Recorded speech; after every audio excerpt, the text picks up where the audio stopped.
Shalom, mes bien-aimés et frères dans le Seigneur.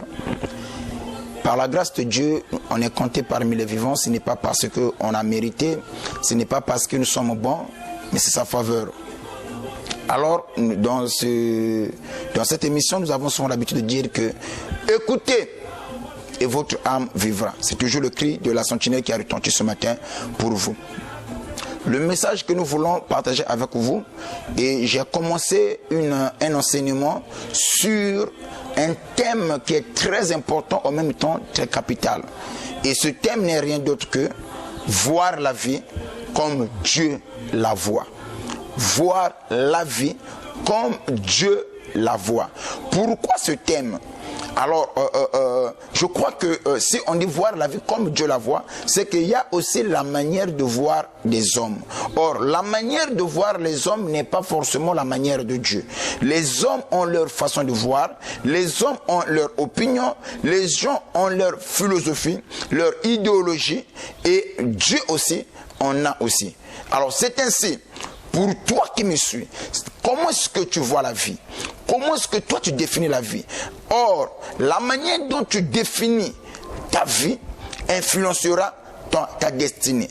Et voilà pourquoi il est très important à un enfant de Dieu de voir la vie comme Dieu la voit. Et écoutez-moi, tu peux avoir une bonne pensée, une bonne philosophie concernant la vie. Certains vont te dire, la vie c'est un cirque, la vie c'est juste un roue de bicyclette, la vie c'est une prison où nous sommes condamnés à mourir un à un, à tour de rôle. Certains vont te donner pas mal de définitions par rapport à leur entendement.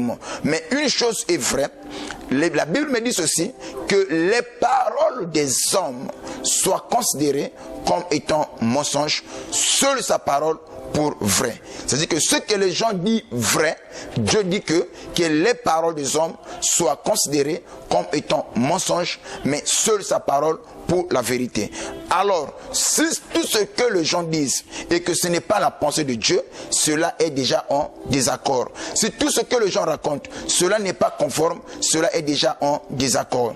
Alors, j'aimerais vous annoncer quelque chose d'important, que aujourd'hui même, à l'heure où nous parlons, sachez-le que Dieu a sa façon de voir les choses, Dieu a sa façon de voir la vie, pas comme nous le voyons. Certains définissent la vie par rapport au bien, certains définissent la vie par rapport aux objets qu'eux ils ont, certains définissent la vie par rapport aux bijoux, certains définissent la vie par rapport au tatouage. Il y a beaucoup de choses que si je mettais seulement à expliquer ici, je pense que je n'aurais pas assez de temps. Mais sachez-le que la manière de voir des hommes, ce n'est pas la manière de voir de Dieu.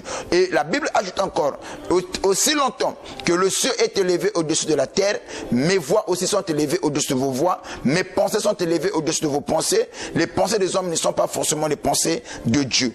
Si tu veux avancer dans la vie, si tu veux avoir la bénédiction, si tu veux prospérer, si tu veux t'épanouir, si tu veux avoir la tranquillité, alors tu dois commencer à faire cet exercice, voir la vie comme Dieu la voit. C'était votre humble serviteur, le messager fidèle, toujours dans le cri de la sentinelle qui a retenti. Alors, que mon Dieu vous bénisse. Si tu as été béni, tu peux nous contacter sur le numéro qui se trouve sur le bas de votre écran. Que mon Dieu vous bénisse. Ciao.